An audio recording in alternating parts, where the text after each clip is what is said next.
Hello friends, welcome back to our channel, or if you're new here, welcome. My name is Kenzie. I'm a stay-at-home mom of 2, and you'll probably see them in the background. Anyway, yeah, I'm a stay-at-home mom of 2, and I absolutely love it. Today's video is what I wish I knew before I became a first-time mom. So I'm assuming if you're watching this video, you are probably about to welcome your first baby into the world. If so, congratulations. You're truly about to embark on the most beautiful journey. Motherhood is such a gift. I'm so excited for you. Or you might already be a mom and you're watching this because you're like, I can totally relate with that. Or you might have something to add. Please feel free to add in the comments because I might miss something. I'm speaking here from my personal experience of what I wish I knew. So it could be very well that I missed something. So please feel free to add in the comments. I do want to preface this video with I will be talking about postpartum depression, anxiety, rage, hormones. I'm going to talk about it at the end. And so when I get to that point, if this is something that does trigger you or can potentially upset you, please feel free to skip that part. I did want to talk about it in my experience. I may miss some things that others thought are important, or I might say something that you may not think is important. So please take everything with a grain of salt. Also, I know that feeling of when you're about to be a first-time mom, when people make comments like just wait until and things like that can be really upsetting, because I was once in those shoes where that was upsetting, like please don't scare me, things like that. So this video is not to scare anybody who's about to become a first-time mom. What I learned from those people is that they had well intentions, they just maybe didn't deliver the message so graciously or gracefully, and I've totally been in that boat before. So I really hope that you guys hear my heart, that this is not to scare anyone. It's just truly to just give you some tips and pointers, both practical and emotional, of things that I wish I would have known, and just advice that I want to give other moms if you want it. So I kind of broke these into more practical and more like emotional, I guess. So I'm gonna start with those super practical ones first, and then I'll go into the emotional. Okay, so the first things first under the practical is you truly do not need a ton of stuff. I know that it's super fun to decorate a nursery and dream of the nursery, and if you want to and you have the space for it, do it.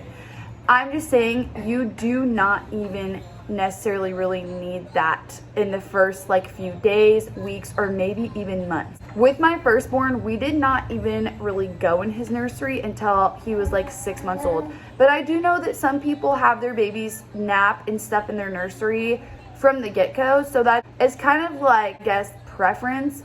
But truly, if we're breaking it down to the things that you need, you don't need all this stuff. What we used was diapers, wipes, PJs.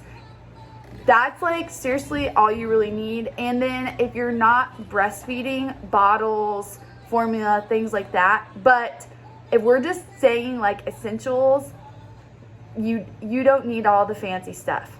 Maybe a pump if you're pumping, and a bassinet too if you're gonna have them sleep next to you. I kind of contradict myself with, okay, and then you need this, but that's just here, I'm just saying to get you started. Now this is something that will help you tremendously. Gripe water / gas drops. I don't even know that you could use those in the first days, but I would say just have gripe water and gas drops just on hand, so that if it comes to a point that your baby is super gassy and you can't calm them because of their gas, you have that ready to go and you're not rushing to the store trying to get it, because I've been there where I'm like, Steven, hurry, go to the store right now. We need this gripe water, these gas drops. So I would say just have them on hand from the get-go so that you don't even have to be in that place of rushing to try and get something. This next one is kind of a funny practical one, and it's something my midwife with my firstborn told me about that I would have never known, and that is putting coconut oil on your baby's bottom when they literally when they first even come out, up until they're finished passing their meconium, the first poop that comes out, because that is super sticky and kind of hard to clean. The coconut oil helps it just seriously come right off. It was so helpful. And honestly, we used coconut oil for like everything. We even used it after that and on his skin and stuff. For us, it worked better than a lot of lotions. So coconut oil is another easy, practical thing to have when you first have your baby. The next one, I feel like it's kind of practical and emotional, and that is the topic of breastfeeding. So this is if you're choosing to breastfeed, and that is that it does not always come natural / instinctual for you or your baby. If you've seen in some of my other videos, I can link them here. I talk about my breastfeeding journey with my firstborn and some of the challenges we had, and I think that some of that comes from my lack of knowledge and just other things that happened, and I wish that I would have maybe prepared a little better. Honestly, simply it was because I just didn't know, and I thought that it was going to come natural. So I would seriously recommend asking seasoned mothers who have breastfed their advice, reading books. I know Ina May Gaskin has a really great book on breastfeeding. I also read another book that was, I think it's called So That's What They're For. It's a funny and practical breastfeeding book, and I gleaned so much information from it, and I read that for my second baby even. So I mean, you cannot have too much knowledge, I feel like, when it comes to breastfeeding. So I would do those things before you have your baby, and then after, even if your baby is latching on really well and stuff, I would seriously recommend having a lactation consultant check and make sure that everything is going well, because they have so much good information. The next one is kind of funny, but I feel like people don't talk about this a lot before you have your first baby, and that is you have contractions after you give birth, and it's usually while you're nursing. I believe it's your uterus contracting back down. I could be wrong. I believe that's what it is. I don't really have much advice for that, but just know that is normal and that's something that happens. The next practical tip I have is for fussy babies, not colicky, but like witching hour. A couple of practical things we have done that have been helpful is either going outside or putting them in a warm bath. Those usually seem to help a little bit, at least. The next one I have is being specific with your husband in ways he can help you. A lot of husbands do want to help. You know, they want to support you and they want to get to know their baby as well. But especially if you're exclusively nursing and you're not doing bottle feeding, it's hard for them to help you in a lot of ways. So think of other ways they can maybe help you. Can they change the diaper, bring you water while you're nursing, bring you food, rock the baby, things like that? You will probably have to be specific with your husband because it's not going to just come natural to him usually. Maybe for some men it does, but usually you're going to have to be specific with them. That also goes into asking other people for help and being specific with them. You're going to wait until you ask them specifically what you need. If they don't know what you need help with, they probably don't want to come into your home and just start like going through your things or just touching stuff. And so don't be afraid to be specific with people, especially in the newborn phase. If you need your laundry done and they're over, ask them, hey, would you mind switching my laundry or something like that? Or if somebody offers to bring you a meal, take them up on it, because a lot of times in those early days, it's easy to forget to eat, even though you're so hungry. So allow people to bring you food, things like that. But if you're not specific, more likely than not, they're probably gonna just hold the baby because they don't know what else to help you with. My last practical tip for you is to stay in your bed for the first week as much as you can. With my firstborn, I was trying to get up and do everything. It's recommended you stay in your bed for like 2 weeks, honestly. You know, your body needs to heal. Do skin to skin with your baby, bond with your baby, get breastfeeding down.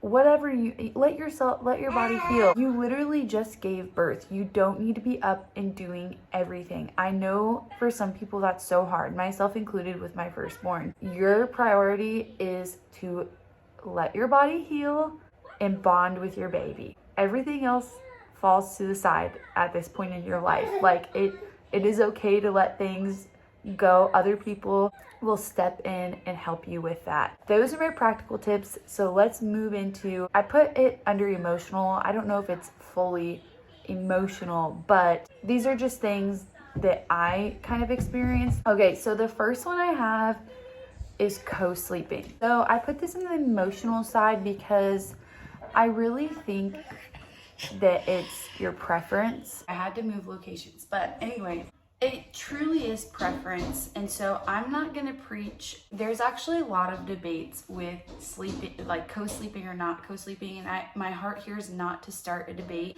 but from my personal experience, I didn't even know that co-sleeping was really an option. I thought the rules were you have to make your baby sleep in a bassinet from the get-go. There's just all these rules, and so I did, and it felt so unnatural to me, and it made me feel really, really sad that I just carried him inside of me for 9 months, and then here I am putting him in this bassinet. Again, I'm not wanting to start a debate here, but I would just say do your research on co-sleeping and not co-sleeping, you know, like do your research on all of them. There are safe ways to co-sleep. I feel like this is something that you probably end up doing from your own experience. I think the common theme is a lot of moms don't start with co-sleeping, and then it just usually naturally happens. But again, do your research. I'm just saying it felt so unnatural to me to carry this baby and then just put him like away from me. The next one I have is grieving my relationship of just my husband and I. We pretty much had a honeymoon baby, so it wasn't a lot of time of just us two before we had a baby. But I definitely, like that first week after our son was here, and I was so elated to have him, and then I had these feelings of feeling guilty that I missed my husband, because my husband and I, we could spend as much quality time as we wanted together before we had him. And I found myself really missing him, especially because, you know, all of me was being poured out to our son now, because that's just naturally what happens. And I really grieved just my husband and I. And I feel like that's not talked about a lot, because it does make you feel a little guilty, like, oh my gosh, like I don't want to feel that way. It's not that I don't love my baby. Absolutely not. I think it's normal to miss that time with your spouse before you had a baby and it just being you two. And I think it's important to recognize those feelings and to process it so you can move forward. But I just wanted to say that because if you find yourself in that position, you are not alone. So the last thing I want to talk about on the emotional side is postpartum depression, anxiety, rage, hormones, baby blues, all of that kind of lumped into one, because I think it's more talked about now, but I did not know much about it at all before I had my first. And like I had heard a little bit about it, but didn't know much about it, and I didn't think anything of it, because I thought, for me, how could I ever experience any of that? Like, I'm just gonna be so elated. I'm not gonna feel sad at all. I didn't really understand it at all. As I said previously in this video, I've talked about it in a couple other videos. My video, Motherhood is Holy Ground, and asking my husband what it means to be a godly husband. We also talk about my experience with my challenges in nursing, and my hormones were crazy. Like, I won't say I was ever diagnosed with postpartum rage or depression. I actually didn't go see a doctor or anything. My experience with my first and my experience with my second have been totally different, to where I feel like I can say that is what I experienced. Now, I know with postpartum depression, rage, anxiety, all that, there is medication. I personally chose to not go down the route of medication for personal reasons. I do want to give tips on things that I personally think help when you are experiencing this huge hormonal shift. And these are practical tips that really do help, I think. By the way, I'm not saying medication is bad or anything. If that's a route that you need to look into, I'm not judging that. I'm not shaming it at all. These are just practical things I did to help. So going outside, make sure you go outside. I had 2 summer babies, so I didn't have the experience of it being super cold outside with our first. We lived in California and there were crazy fires that season. Like, we were advised to not go outside because the air quality was so bad. It was like breathing in ashes. We do have a little bit of experience that we couldn't go outside really, but I would say try your best to go outside even just for a few minutes, because there's something about being outside in nature, sunshine, that just seriously, it like resets you. Even now with my kids, if we're like all fussy or not in a good mood, we go outside and it seems to help reset us, seriously. So usually if you are experiencing this hormone shift and you're down in the dumps and stuff, the last thing you want to do is get up out of your bed and go outside. I understand that. Force yourself to, or tell somebody to make you go outside. Take good supplements and vitamins. Keep taking like vitamin C, vitamin D, your prenatals, magnesium. Do your own research, but keep taking those supplements and vitamins and things like that. So placenta encapsulation is kind of a weird thing. I did try it with my first because I had heard all these like great things about it. Placenta encapsulation did not help me with my first. I didn't do it with my second, but I had a friend who had her first baby around the same time we had our first baby, and her second baby like a little bit before we had our second baby. She didn't do placenta encapsulation for her first and did for her second, and she said it was a big difference for her. So I don't know if it's just person to person or what, or the way they encapsulated it, but I would say maybe you could look into that or try it. And a couple more practical tips I have for you if you are experiencing something like this, or even if you're not, I think this is just good in general to do, is make sure you're drinking enough water and that you're eating.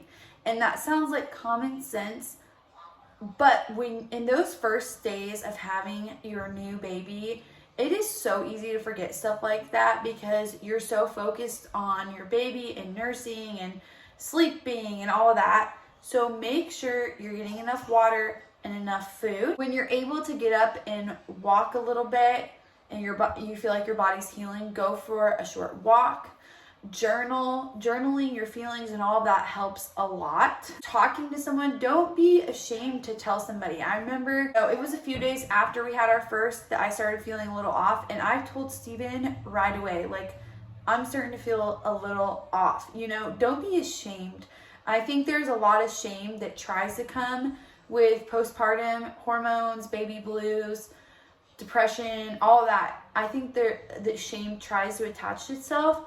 But please don't be ashamed to tell somebody or ask for help. The last tip I have for you is take time for yourself. Yes, taking a shower is you going by yourself, but I wouldn't really even consider taking a shower, taking time for yourself. I mean, maybe if you spend a few extra minutes in the shower and that's something you really enjoy, but try and take a little bit of time for yourself away from everybody and fill your cup up how you are able to. It's so important. You cannot pour from an empty cup. Anyway, those are my tips and things I wish I knew before becoming a first-time mom. Like I said, some of this is you just don't know until you know. Everybody's journey is so different. Not everybody experiences the same thing. So if you experience some of this and this is helpful, I'm glad. If you don't experience some of this, that's okay too. But I do hope that some of this are insightful. If you are a mom already and you can either relate to this or you have something to add, like I said in the beginning, please feel free to do so. I ultimately hope that this was just encouraging and insightful and helpful for you. If you thought so, please give this video a thumbs up. Please subscribe to our channel. Really, really appreciate it.